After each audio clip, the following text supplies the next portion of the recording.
سورۃ المجادلہ. یہاں پہ ایک نوٹ کر لیجئے کہ ان میں مسبحات کی ترتیب اس طرح ہے.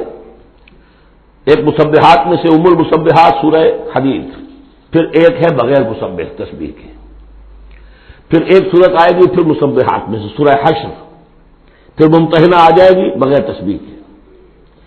پھر ان 10 سورتوں کے اندر جو اہم ترین جوڑا ہے، مرکز ان کا، وہ سورہ صف اور سورہ جمعہ دونوں مسبحات سے شروع ہوں گی. پھر ایک خالی، پھر مسبحات میں سے تغابن، پھر دونوں ایک جوڑا ہے کہ جو بغیر مسبحات کے ہیں، سورہ طلاق اور سورہ تحریم. مرکز کیا ہے ان کا 10 میں سے؟ 4 ادھر 4 ادھر، درمیان میں سورہ صف، سورہ جمعہ. یہ سورہ مبارکہ جو ہے، اب اس کا اصل مضمون کیا ہے وہ پہلے سمجھ لیجئے، پھر ہم شروع کرتے ہیں. اس میں شروع میں تو ایک ضمنی طور پر سمجھیے، معاشرتی معاملات میں سے، آئلی قوانین میں سے ایک خاص بات ہے جس کے لیے یہاں 5 آیتیں غالباً آئی ہیں. 5 ہیں یا 4 ہیں؟ 4 آیتیں. اس کے بعد جو سورہ حدید کا مرکزی مضمون تھا، اللہ کا دیا ہوا نظام عدل و قسط قائم کرنا، اب ظاہر بات ہے کہ اس کی جد و جہد کے لیے ایک حزب اللہ درکار ہے. ایک آدمی تو یہ کام نہیں کر سکتا. ایک آدمی کر سکتا تو حضرت موسیٰ علیہ السلام پر وہ حسرت کیوں طاری ہوتی ہے جب پوری قوم نے جواب دے دیا تھا فَاذْهَبْ أَنْتَ وَرَبُّكَ فَقَاتِلَا إِنَّا هَاهُنَا قَاعِدُونَ. ایک نہیں 4 تھے، وہ حضرت موسیٰ بھی تھے، حضرت ہارون بھی تھے. رب انی لا املک الا نفسی واخی فافرق بیننا وبین القوم الفاسقین. یاد ہے یا نہیں؟ پھر 2 اور تھے، پھر ان کے یوشع ابن نون بھی تھے اور کالب بن یفنہ بھی تھے. 4 تھے، لیکن 4 سے تو نہیں ہوتا. جماعت چاہیے نظام کو بدلنے کے لیے، باطل کو کہ جڑ کو اکھیڑنے کے لیے. وہ جماعت جو ہے حزب اللہ کہلاتی ہے. لیکن ظاہر بات ہے شیطان بھی بیٹھا نہیں رہے گا. It is not going to take it lying down. ٹھیک ہے، آپ کو واک اوور دے دے گا، جائیے جی آپ چلا اپنا دین حق قائم کر دیجیے. شیطان اور شیطان کا لاؤ لشکر، اس کے چیلے چانٹے، اس کے ایجنٹ، وہ ہے حزب الشیطان. اس سورہ مبارکہ میں اب حزب اللہ اور حزب الشیطان کا تقابل آئے گا، اور حزب اللہ کے کارکنوں کو کچھ ہدایات دی جا رہی ہیں کہ یہ شیطان تمہارے اندر بھی رکھنے پیدا کرنا چاہتا ہے. کس طریقے سے اس کو روکو؟ جیسے سورہ حجرات میں ہم نے دیکھا، تمسخر ایک دوسرے کا نہ کرو، ایک دوسرے کی غیبت نہ کرو، سوء ظن سے کام نہ لو. یاد ہے؟ کسی کے نام چڑھانے والے نہ رکھ لو. وہ ساری ہدایات. کسی افواہ کے اوپر فوراً اقدام نہ کر لو. اگر کوئی فاسق کو خبر لے کر آئے تحقیق کرو پھر کوئی اقدام کرو. یہ ساری ہدایت کس لیے؟ آج 2 مسلمان لڑ پڑے تو صلح کراؤ، تاکہ وہ حزب اللہ مضبوط رہے، مستحکم رہے. یہ نیکی کی قوت ہے، نیکی کی طاقت ہے. یہ طاقت مضبوط ہوگی تو نیکی کے لیے امکان ہوگا کہ اس کا غلبہ ہو. اور وہ قوت جو ہے نیکی کی حامل قوت، وہ اگر کمزور ہو گئی تو پھر جو باطل ہے وہ ڈنکا بجائے گا. یہ ہے اس سورہ مبارکہ کا مضمون. پہلے آگے ہے ایک معاملہ خاندانی آئلی قوانین میں.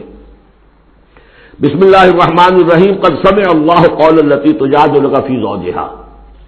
یہ زہار ایک کہلاتا ہے شریعت کی روح سے، اور عرب میں یہ رواج تھا. ایک تو طلاق ہوتی ہے، شوہر نے بیوی کو طلاق دی. اب طلاق کی مختلف قسمیں ہوں گی، وہاں ہم بھی پڑھ چکے ہیں کون کون سی قسمیں ہیں. طلاق رجعی ہے، طلاق بائن ہے، طلاق مغلظ ہے، وغیرہ وغیرہ. ایک اور ان کے ہاں اس کے پہلے جو چیز تھی، بالکل بہت غصے میں آیا شوہر کہ تم تو میرے لیے میری ماں کی طرح ہو، بس ختم. اب قیامت تک وہ اس کے لیے حلال نہیں ہو سکتی. وہ اس کے لیے حلالہ بھی کوئی نہیں. طلاق مغلظ کے لیے تو پھر بھی کوئی حلالہ ہے، اس کے لیے حلالہ بھی نہیں. یا کہہ دیا ماں کی پیٹھ کی طرح ہو، ماں کے جسم کے کسی حصے سے تشبیہ دے دی. اب تو تم میرے لیے تو میری ماں کے فلاں چیز کی طرح ہو، گویا کہ اب میں تمہارے ساتھ کوئی تعلق نہیں رکھ سکتا. مستقل جدائی ہو گئی. اس کو زہار کہتے ہیں. یہ واقعہ پیش آ گیا. صحابہ میں سے ایک صاحب تھے اوس بن ثابت. انہوں نے اپنی بیوی خولہ بنت ثعلبہ کے ساتھ زہار کیا، بچے سے چھوٹے چھوٹے. وہ آئی روتی پیٹتی حضور کے پاس کہ حضور یہ کر دیا اوس نے، میں کیا کروں گی؟ اب یہ میرے چھوٹے چھوٹے بچے ہیں، یہ رل جائیں گے. حضور نے کہا میں تو میرے پاس تو کوئی ابھی قرآن میں کوئی حکم نہیں آیا ہے، میں کیا بتاؤں تمہیں؟ جب تک کہ قرآن کی طرف سے وحی نہ آئے میں کچھ نہیں بتا سکتا۔ وہ چیخ رہی ہے، حضور سوچیے تو صحیح، میں کروں کیا، کہاں جاؤں، ان بچوں کو لے کر کہاں جاؤں میں؟ یہ ہلاک ہو جائیں گے بچے۔ اور پھر کبھی کہے اللہ بھیج، جلدی سے کوئی میرے لیے راستہ بھیج۔ اس کیفیت میں پھر یہ وحی نازل ہوئی۔ قد سمع اللہ قول التی تجادلک فی زوجہا، اللہ نے سن لی ہے اس عورت کی بات جو اے نبی آپ سے جھگڑ رہی ہے اپنے شوہر کے بارے میں۔ وتشتکی الی اللہ، اور اسی میں وہ اللہ سے فریاد بھی کر رہی ہے کہ اللہ میرے لیے راستہ پیدا کر۔ واللہ یسمع تحاورکما، اور اللہ سن رہا تھا اے نبی آپ کے اور اس کے مابین جو گفتگو ہو رہی تھی، جو کنورسیشن ہو رہی تھی۔ واللہ یسمع تحاورکما ان اللہ سمیع بصیر، اللہ سمیع ہے، سب کچھ سننے والا، بصیر ہے، سب کچھ دیکھنے والا۔ لہذا اب اس خولہ بنت ثعلبہ کی اس فریاد پر اللہ تعالیٰ کی طرف سے رحمت کا دریا جوش میں آیا، مستقل قانون کی حیثیت سے قانون شریعت میں یہ چیز شامل کر دی گئی۔ الذین یظاہرون منکم من نسائہم، اے مسلمانوں تم میں سے جو لوگ اپنی بیویوں کو اپنی ماں کہہ بیٹھے، ماں ہن امہاتہم، وہ ان کی مائیں تو نہیں بن جاتی کہہ دینے سے، جیسے کسی کو بیٹا کہنے سے بیٹا تو نہیں بن جائے گا، وہ منہ بولے بیٹے کی کوئی حیثیت نہیں، اسی طرح یہ ماں کہہ دینا اس سے کوئی معنی نہیں۔ ان امہاتہم الا اللہ ولدنہم، ان کی مائیں تو وہی ہیں جنہوں نے انہیں جنا ہے۔ وانہم لیقولون منکرا من القول والزورا، یقیناً جو بات کہہ رہے ہیں وہ جھوٹی ہے اور بہت ناپسندیدہ بات ہے۔ وَإِنَّ اللَّهَ لَعَفُوٌّ غَفُورٌ، اللہ تعالیٰ عفو ہے، معاف فرمانے والا ہے اور غفور ہے، بخشنے والا ہے۔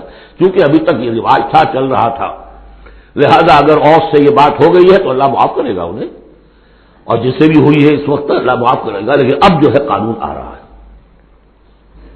وَالَّذِينَ يُظَاهِرُونَ مِن نِّسَائِهِمْ ثُمَّ يَعُودُونَ لِمَا قَالُوا، وہ لوگ کہ جو اپنی بیویوں کو اپنی ماں سے یا اپنی ماں کے جسم کے کسی حصے سے تشبیہ دے بیٹھے اور پھر وہ لوٹنا چاہیں، اعادہ کرنا چاہیں لما قالوا، جس بات کو انہوں نے کہا تھا اس سے واپس آنا چاہیں، فَتَحْرِيرُ رَقَبَةٍ مِّن قَبْلِ أَن يَتَمَاسَّا، تو ایک غلام کو آزاد کرنا ہوگا اس سے پہلے کہ وہ آپس میں ایک دوسرے کو مس کریں۔ ذالکم توعدون بہ، گویا کہ کفارہ بتا دیا اللہ تعالیٰ نے، اس کا کفارہ ادا کرو اور بس بات ختم۔ ذالکم توعدون، یہی ہے جس کا کہ تمہیں واعظ کہا جا رہا ہے، نصیحت کی جا رہی ہے، ہدایت دی جا رہی ہے۔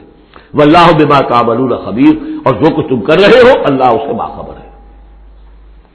ومن لم یجد، تو جو کوئی نہ پائے، کوئی غریب آدمی ہے جس سے کہ یہ حرکت ہو گئی اور وہ ایک، اب اس کے پاس کوئی غلام نہیں ہے، اب غلام خریدے پھر آزاد کرے، اس کے پاس پیسہ نہیں ہے۔ فمن لم یجد فصیام شہرین متتابعین من قبل یتماسا، جس کے پاس نہ ہو یہ اتنی مقدرت تو وہ 2 مہینوں کے روزے رکھے متواتر لگاتار، اس سے پہلے کہ وہ آپس میں ایک دوسرے کو چھوئیں۔ اب یہ بھی بہت سخت سزا ہے، 2 مہینے کے روزے متواتر، بیچ میں کوئی چھوٹے نہ۔ فمن لم یستطع، ایسا بھی ہو سکتا ہے کسی میں اتنی ہمت نہ ہو، کوئی اتنا ضعیف ہے، کوئی بیمار ہے، کسی کو ڈائبٹیز ہے، کچھ اور ہے، وہ روزے نہیں رکھ سکتا۔ فمن لم یستطع فاطعام 60 مسکینا، تو 60 مسکینوں کو کھانا کھلانا، ایک روز کی روزی جو ہے، اور وہ ہو بھی من اوسط ما تطعمون اہلیکم، وہ کھنا ہو کہ تم اپنے اہل و عیال کو کھلاتے ہو، وہ اوسط کھانا۔ ذالک لتؤمنوا باللہ ورسولہ، یہ اس لیے ہے تاکہ تم یقین کرو اللہ پر، اس کے رسول پر۔ میں کافی عرصے تک اور کافی تلاش بھی میں نے کیا کہ اس کا مفہوم کیا ہے، یہ تمہیں دیا جا رہا تاکہ تم ایمان رکھو اللہ پر، اس کے رسول پر، کیا مطلب ہوا؟ بات سمجھ میں آ گئی۔ واقعہ یہ کہ جب کوئی شخص کفارہ ادا کرتے ہوئے یہ سختی جھیلتا ہے اس خیال کے ساتھ کہ اللہ کا قانون ہے، تو اس کے ایمان میں اضافہ ہوتا ہے، یقین بڑھے گا، اس کا مشقت کر رہا ہے۔ جیسے کہ ایمان سے عمل صالح پیدا ہوتا ہے، عمل صالح سے بھی ایمان پیدا ہوتا ہے۔ یہی بات سورہ حجرات میں ہم دیکھ آئے تھے یمنون علیک ان اسلموا قل لا تمنوا علی اسلامکم بل اللہ یمن علیکم ان ہداکم للایمان ان کنتم صادقین. ایمان کے راستے پر اللہ تمہیں لے آیا ہے، اسلام میں داخل ہو گئے ہو تو ایمان تک بھی پہنچ جاؤ گے، اور یہ اللہ کا بڑا احسان مانو. تو فرمایا ذالک لتؤمنوا باللہ ورسولہ، یہ اس لیے ہے تاکہ تم ایمان پوری طرح تمہارے اندر ایمان اور راسخ ہو جائے اللہ پر اور اس کے رسول پر. وتلک حدود اللہ، یہ اللہ کی حدود ہے.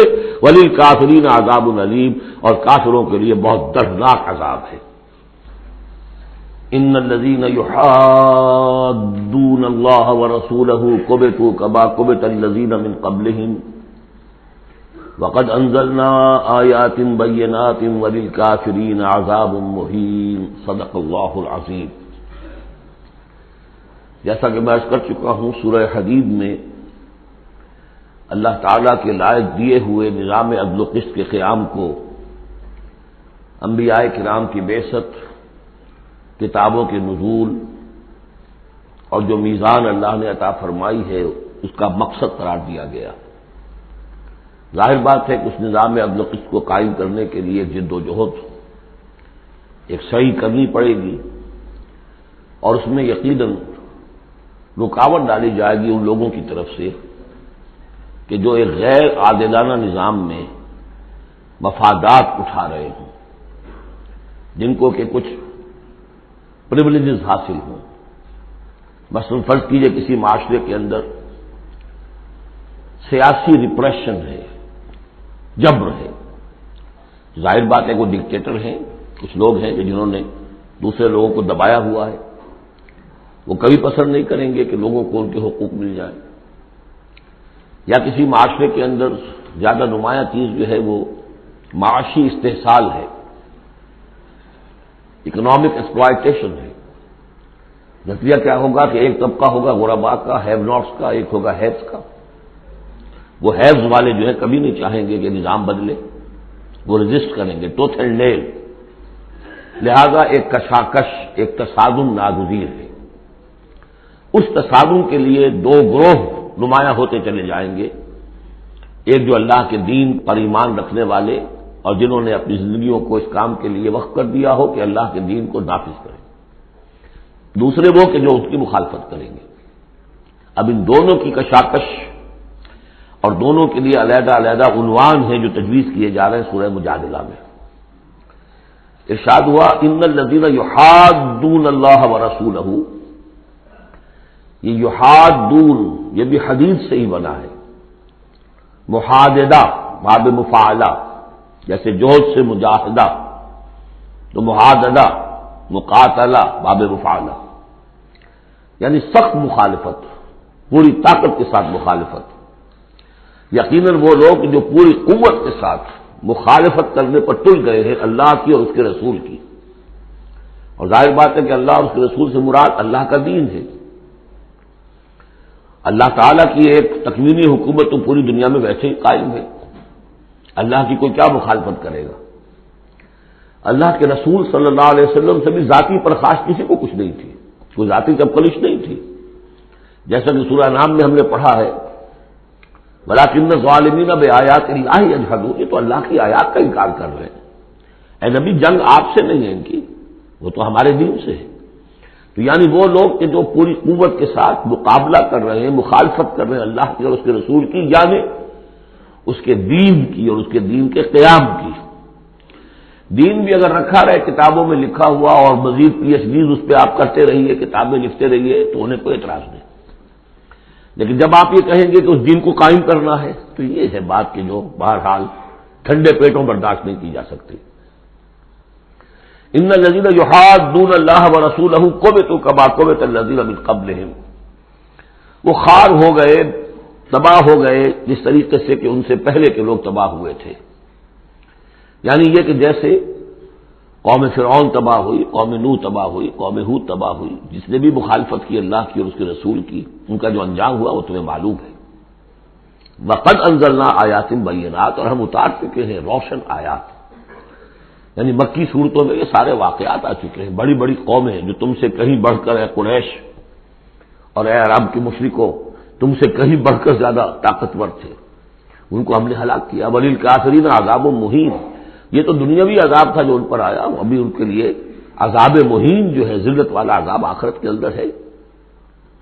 یوم یبعثہم اللہ جمیعا فینبئہم بما عملوا، جس دن کہ اللہ تعالیٰ ان سب کو اٹھائے گا بعث بعد الموت، اور پھر انہیں جتلا دے گا جو انہوں نے عمل کیے تھے. احصاہ اللہ ونسوہ، اللہ نے تو ان کو محفوظ رکھا ہوا تھا، ان کا ریکارڈ تھا، ایک ایک عمل ان کا جو ہے وہاں پر موجود تھا.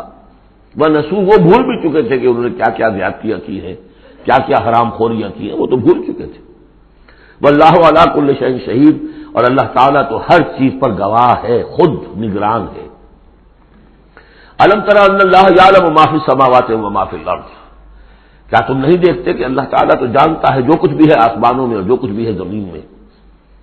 ما یکون من نجوا ثلاثۃ الا هو رابعهم، نہیں ہوتے کبھی بھی تین آدمی سرگوشیاں کرتے ہوئے مگر یہ کہ ان کا چوتھا اللہ ہوتا ہے.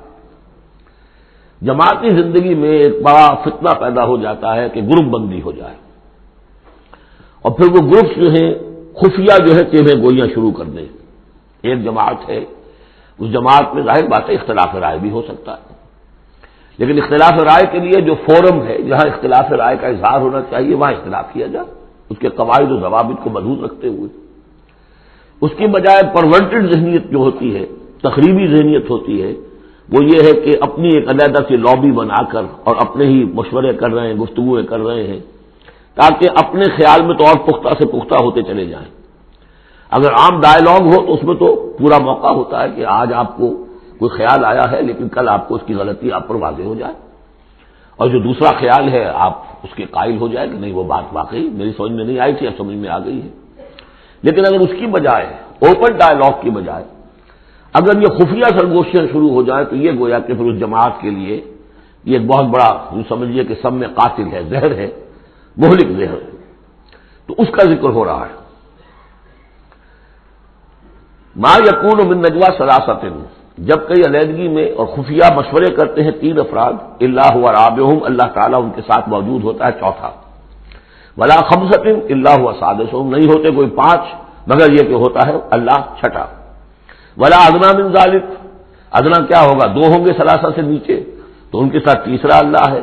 ولا اکثر، اس سے زائد ہو تب بھی اگر وہ خفیہ میٹنگز ہو رہی ہیں اور خفیہ سرگوشیاں ہو رہی ہیں تو اللہ تو ان کے ساتھ ہے.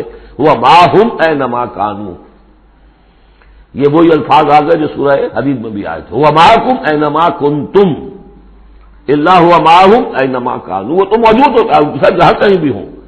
ثم ینبئہم بما عملوا، پھر ان کو بتا دے گا، جتلا دے گا جو کچھ کہ انہوں نے عمل کیا تھا قیامت کے دن. ان اللہ بکل شیء علیم، یقین اللہ ہر چیز کا علم رکھتا ہے. الم تر الی الذین نہوا عن النجوی، کیا تم نے دیکھا نہیں کہ وہ لوگ کہ جنہیں منع کیا گیا تھا نجوا سے. یہ آیت جو ہے سورہ نساء میں آ چکی ہے، آیت نمبر 114. لا خیر فی کثیر من نجواہم، اب اس سے ثابت ہو گیا کہ یہ سورہ مجادلہ اس کے بعد نازل ہو رہی ہے، اس لیے کہ اس کے بارے میں اشارہ کیا جا رہا ہے کہ ان کو منع کیا گیا تھا نجوا سے. ثم یعودون لما نہوا عنہ، پھر بھی وہ اعادہ کر رہے ہیں، دوبارہ اسی شے کا ارتکاب کر رہے ہیں جس سے وہ روکے گئے تھے. یہ منافقین تھے کہ جو سرگوشیاں کرتے تھے، علیحدہ جا کر باتیں کرتے تھے، اسکیمیں بناتے تھے. کبھی وہ جن کے ساتھ ان کے دوستانہ تعلقات تھے یہود میں سے ان کے پاس جاتے تھے، کبھی آپس میں میٹنگیں کرتے تھے. وَيَتَنَاجَوْنَ بِالْإِثْمِ وَالْعُدْوَانِ وَمَعْصِيَتِ الرَّسُولِ، اور وہ جو سرگوشیاں کرتے ہیں وہ گناہ کے بعد کی کرتے ہیں، زیادتیوں کی کرتے ہیں، اور رسول کی معصیت، رسول کی نافرمانی. یہ سورہ نساء جب ہم پڑھ رہے تھے تو میں نے آپ سے عرض کیا تھا، یاد ہوگا کہ منافقین پر بہت شاذ گزرتا تھا کہ ہم رسول کی اطاعت کریں، ہم اللہ کو مانیں گے، اللہ کی کتاب میں جو بات آ جائے گی اس پہ عمل کریں گے، لیکن یہ کیا ضروری ہے، یہ تو ہماری طرح کے ایک انسان ہے. پھر ہم سورہ قتال میں دیکھ چکے ہیں کہ انہوں نے خود ایک مہم جوئی شروع کر دی ہے. کیا ضرورت تھی یہ چھیڑ چھاڑ کیوں کی قریش کے ساتھ، کیوں جنگوں کا سلسلہ شروع کیا جس کے لیے کہ یہ مصیبت جو ہے بڑھتی چلی گئی. لہذا ان کے اوپر جو شاخ گزر رہا تھا وہ تھا رسول کی اطاعت و معصیت الرسول، رسول کی نافرمانی. وَإِذَا جَاءُوكَ حَيَّوْكَ بِمَا لَمْ يُحَيِّكَ بِهِ اللَّهُ، اور جب وہ آپ کے پاس آتے ہیں تو آپ کو دعا وہ دیتے ہیں کہ جو اللہ نے آپ کو نہیں دی ہے. یہ ہم پڑھ چکے ہیں، سورہ نساء ہی میں یہ مضمون آیا تھا۔ تحیہ، عربوں کے ہاں سب سے بڑی دعا یہ تھی کہ حیاک اللہ، حیاتی ہوئے، اللہ تعالیٰ تمہاری زندگی دراز کرے، طویل کرے، اچھی زندگی دے۔ تو اس طرح کی بات ہے، لیکن وہ جب آتے تھے اس کے بعد اسلام میں اب جو گریٹنگز ہیں وہ السلام علیکم، لیکن وہ جب آتے تھے تو السلام علیکم السلام علیکم، سام کی معنی موت ہے، اے نبی آپ پر موت پڑے، اے مسلمانوں تم پر موت پڑے۔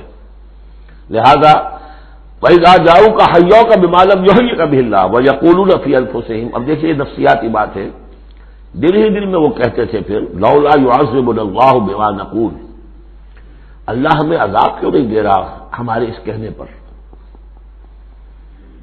اس کا کیا مطلب ہے؟ یہ رسول نہیں ہے۔ اگر رسول ہوتے تو ہماری اس گستاخی پر فوراً ہماری زبانیں کھینچ لیتا اللہ تعالیٰ۔ یہ ہے وہ چیز جس سے کہ ہم نے سورہ حدید میں دیکھا تھا کہ پھر وہ جو تھوڑی بہت پونجی ایمان کی ہوتی ہے وہ بھی برف کی طرح پگھلنی شروع ہو جاتی، زائل ہونی شروع ہو جاتی۔ ایک شرارت کی، السلام علیکم یا رسول اللہ کہا، پھر اس کے بعد ہمیں پکڑ تو کوئی نہیں ہوئی، اس کا مطلب یہ اللہ کے رسول نہیں ہے۔ اللہ کے رسول ہوتے تو اللہ اپنے رسول کی یہ توہین اور یہ استہزاء کا بھی برداشت نہ کرتا۔ حسبہم جہنم، ان کے لیے تو اب جہنم ہی کافی ہے، موزوں ہے۔ یصلونہا، اس میں وہ داخل ہوں گے، فبئس المصیر، اور بہت برا ٹھکانہ ہے۔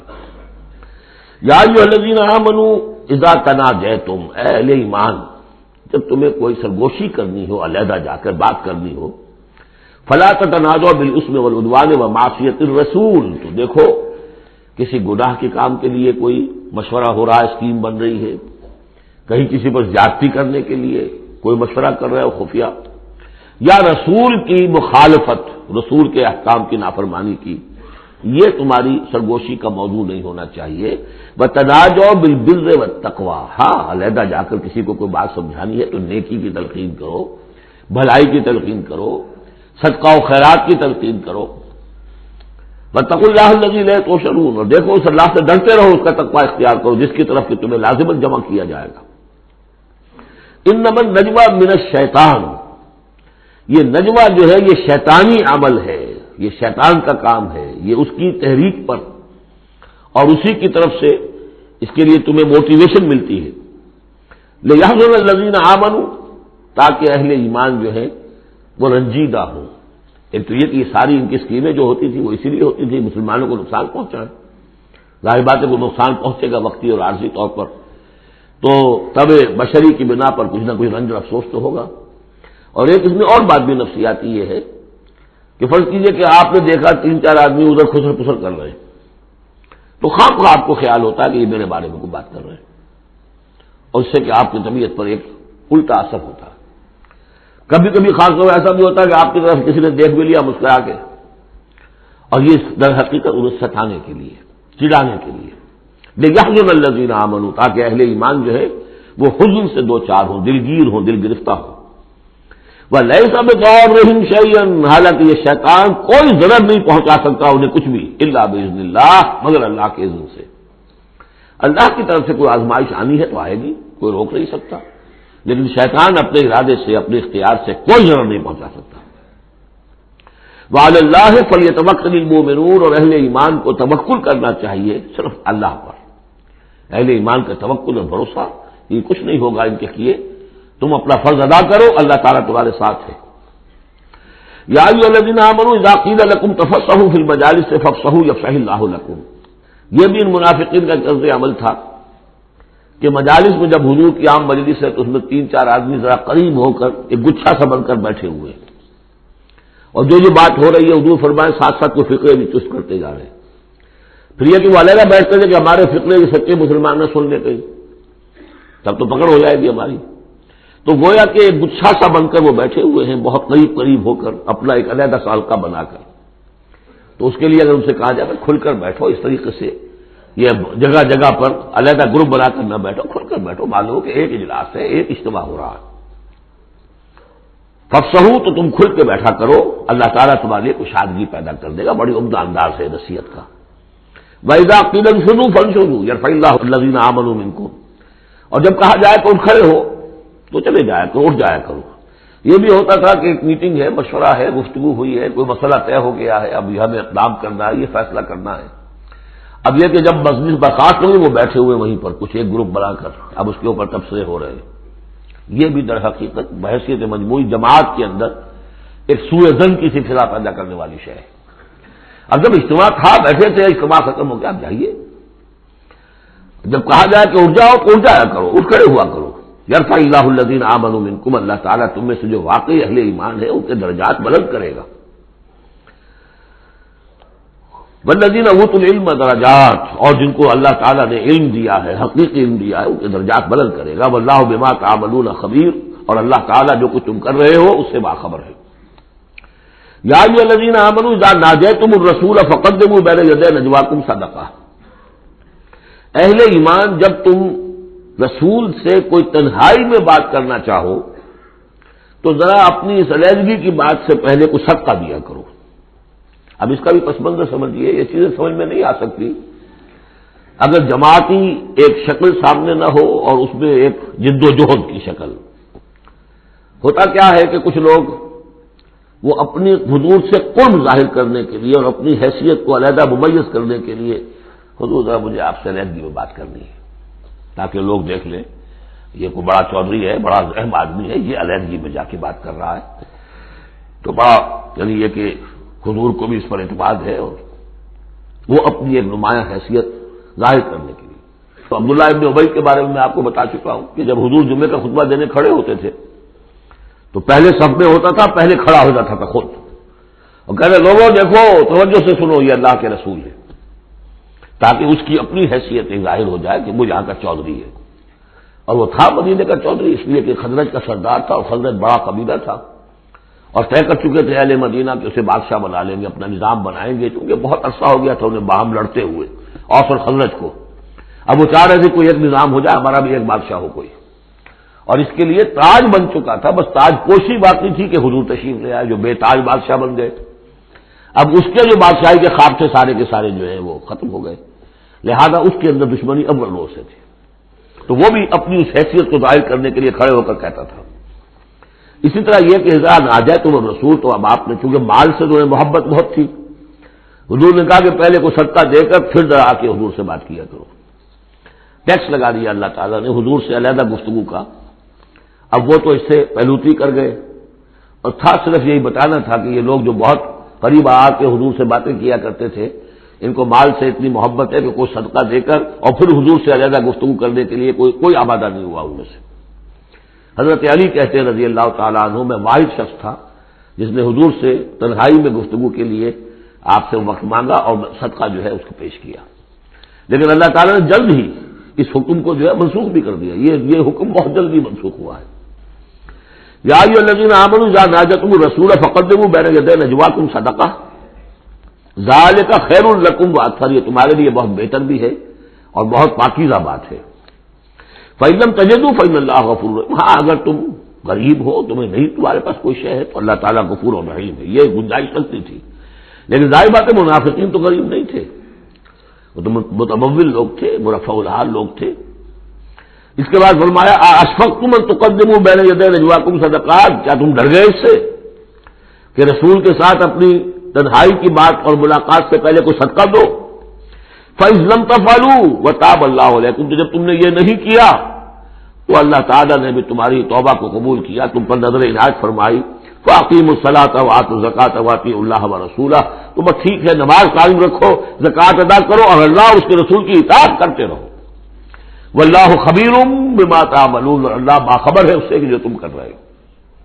تو یہ حکم آیا بہت عارضی طور پر اور بہت جلد ختم بھی کر دیا گیا، لیکن یہ کہ اس سے وہ لوگ نمایاں ہو گئے کہ جو پہلے بہت ہی بار بار آتے تھے اور علیحدہ سے مشورے کرتے تھے اور اپنی ایک حیثیت جو ہے اس کا اظہار اس طریقے سے کیا کرتے تھے، جب اس حکم کے بعد چند دن تک وہ نہیں آئے تو معلوم ہو گیا ہوگا اور پھر ان کو بھی شرم آئی ہوگی کہ اب دوبارہ ہم وہ کام نہ کریں۔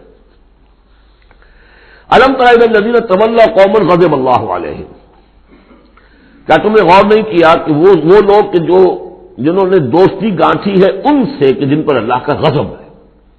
یہاں مراد کون ہے؟ یہودی کون ہے؟ مغضوب علیہم، جو لوگ ہیں مسلمانوں تم میں سے، چاہے اوس کے ہوں یا خزرج کے ہوں، جنہوں نے ان سے ابھی تک یارانے گانٹھے ہوئے ہیں، دوستیاں ہیں، حلیفی کے پرانے تعلقات کو ابھی تک نبھا رہے ہو، الم تر الی الذین تولوا قوما غضب اللہ علیہم ما هم منکم ولا منہم، وہ نہ تم میں سے ہے نہ ان میں سے ہے۔ یہ منافقین کا یہ رول، لا الہ الا ولا الہ الا، مذبذبین بین ذلک، کی سورہ نساء میں ہم پڑھ چکے ہیں۔ وَيَحْلِفُونَ عَلَى الْكَذِبِ وَهُمْ يَعْلَمُونَ، اور وہ جانتے بوجھتے جھوٹے حلف اٹھاتے ہیں، قسمیں کھاتے ہیں، جھوٹی قسمیں کھاتے ہیں۔ أَعَدَّ اللَّهُ لَهُمْ عَذَابًا شَدِيدًا، اللہ تعالیٰ نے تیار کر رکھا ہے ان کے لیے ایک سخت عذاب۔ إِنَّهُمْ سَاءَ مَا كَانُوا يَعْمَلُونَ، یقیناً جو طرز عمل وہ اختیار کیے ہوئے ہیں وہ بہت ہی برا ہے۔ اتخذوا أيمانهم جنة، انہوں نے اپنی قسموں کو ڈھال بنا لیا ہے۔ جہاں کسی بات پر گرفت ہوئی، خدا کی قسم، اللہ گواہ ہے یہ معاملہ یوں نہیں تھا، یوں تھا۔ اب دوسرا شخص جو ہے شریف مسلمان ہے، وہ مروت میں آ کے اللہ کی قسم کھا رہا ہے تو کم سے کم چپ تو ہو جاتا تھا، اب میں کیا کروں؟ لہذا انہوں نے قسموں کو اپنی ڈھال بنا لیا۔ فصدوا عن سبیل اللہ، تو وہ رکتے بھی ہیں، روکتے بھی ہیں اللہ کے عذاب سے، اللہ کے راستے سے۔ فلہم عذاب مہین، تو ان کے لیے اہانت آمیز عذاب ہے۔ لن تغنی عنہم اموالہم ولا اولادہم من اللہ شیئا، ان کے کچھ کام نہیں آئیں گے، نہ ان کے اموال نہ ان کی اولادیں، من اللہ کے مقابلے میں کچھ بھی۔ اولئک اصحاب النار، یہ حقیقت جہنمی ہے، ہم فیہا خالدون، اور اس میں ہمیشہ ہمیشہ رہیں گے۔ ایک بظاہر کون ہے؟ بظاہر تو محمد کے ماننے والے ہیں صلی اللہ علیہ وسلم۔ منافق کون تھے؟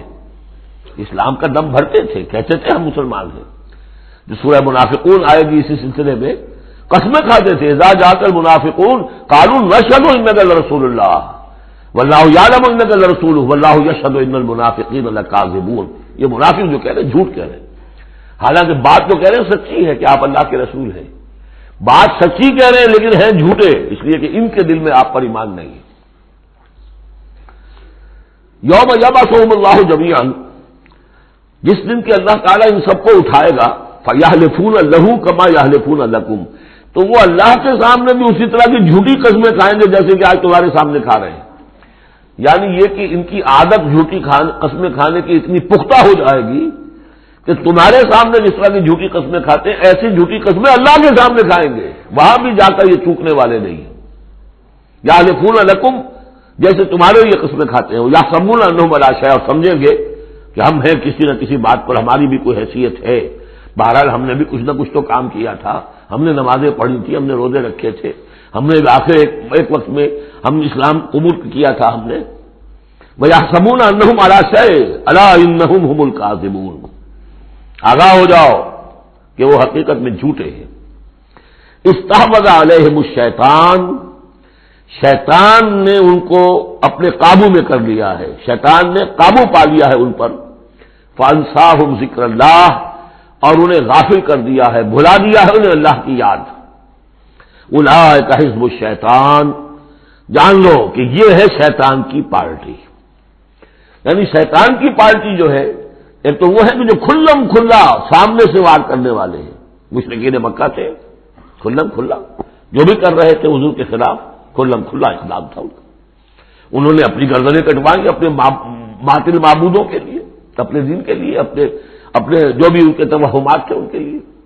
ایک یہ تھے یہودی، اور تیسرے تھے جو مسلمانوں کے اندر یہ ففتھ کالمسٹ عنصر جو تھا، کہ جو منافقین پر مشتمل تھا۔ ان کا اور معاملہ کھل کر آئے گا مزید اگلی صورت میں سورہ حشر میں۔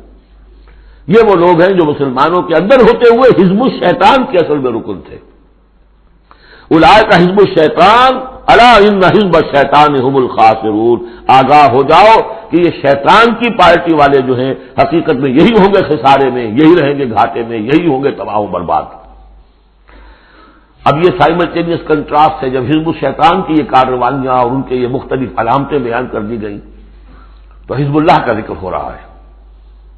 ان الذین یحادون اللہ ورسولہ اولئک فی الاذلین، ابھی انہی کا ذکر جاری ہے۔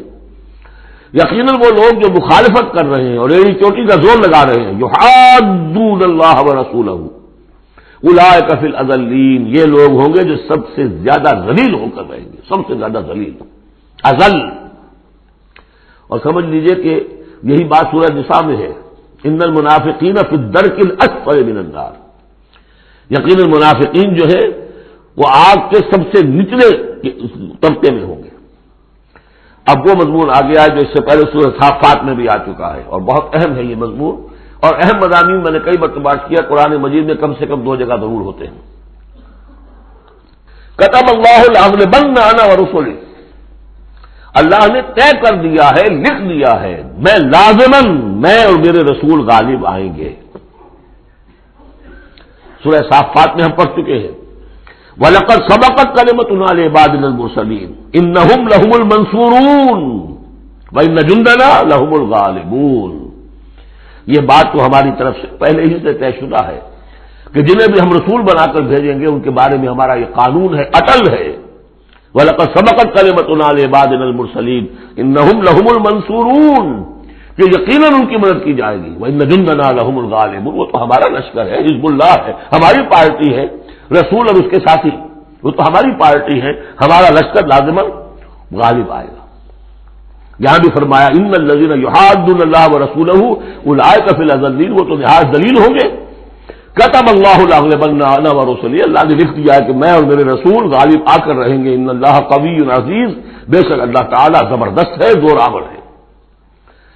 اب اس میں جو لٹمس ٹیسٹ آ رہا ہے حزب اللہ میں ہے کون، اس میں جو سب سے بڑی بات ہے وہ یہ کہ اپنے سابقہ رشتوں کو، چاہے وہ باپ ہو، بیٹا ہو، بھائی ہو، حلیف ہو، دوست ہو، اگر وہ ایمان نہیں لایا اور آپ کے ایمان کی تلوار نے آپ کے اور اس کے درمیان کے رشتے کو کاٹ دیا، تب تو آپ حزب اللہ میں ہیں،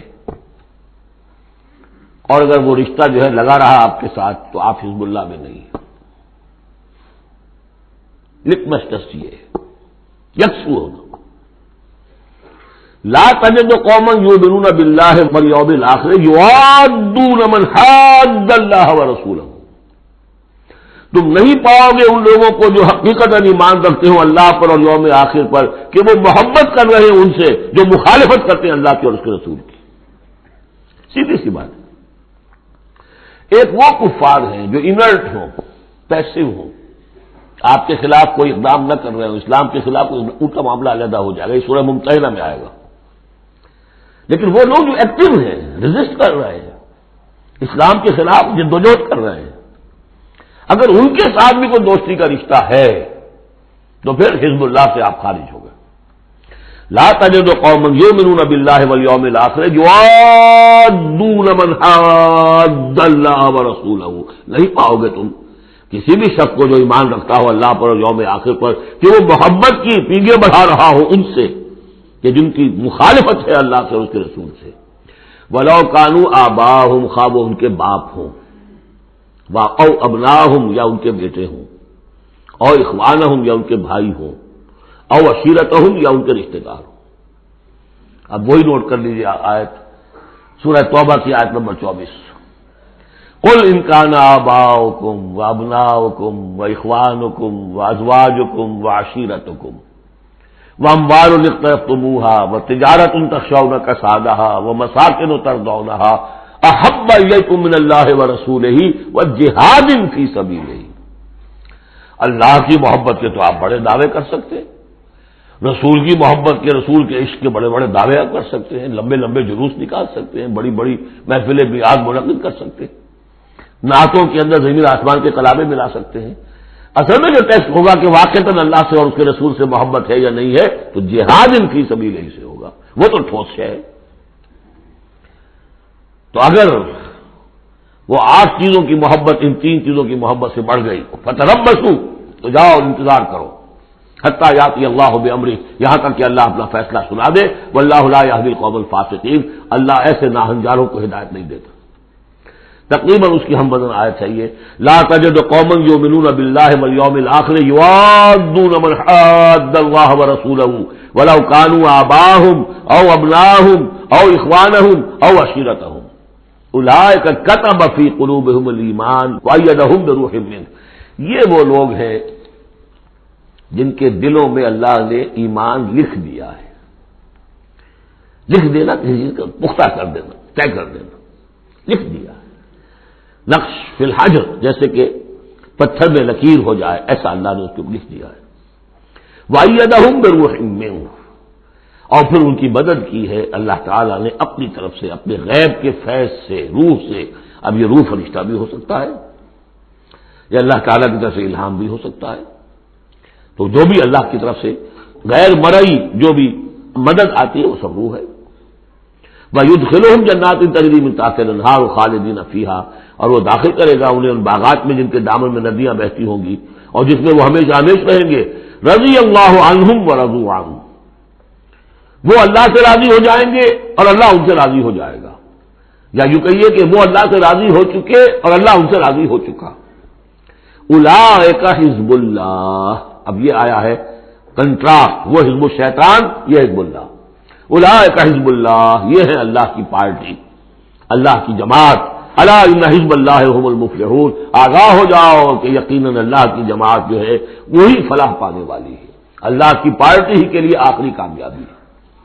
یہ مضمون اس سے پہلے سورہ مائدہ میں بھی آ چکا۔ فإن حزب اللہ هم الغالبون، وہاں آیا فإن حزب اللہ هم الغالبون، اللہ کی پارٹی ہی غالب آ کر رہے گی۔ لیکن دنیا میں غالب آ جانا در حقیقت اگرچہ یہ بڑی کامیابی ہے، لیکن سب سے بڑی کامیابی تو وہ فلاح ہے۔ اولئک الا ان حزب اللہ هم المفلحون، وہ انہیں کو فلاح ملنے والی ہے کہ جو اللہ کی پارٹی سے متعلق ہوں گے۔ اللہم ربنا اجعلنا منہم، اللہم ربنا اجعلنا منہم، اللہم ربنا اجعلنا منہم، آمین یا رب العالمین۔ بارک اللہ لی ولکم فی القرآن العظیم ونفعنی وإیاکم بالآیات والذکر الحکیم۔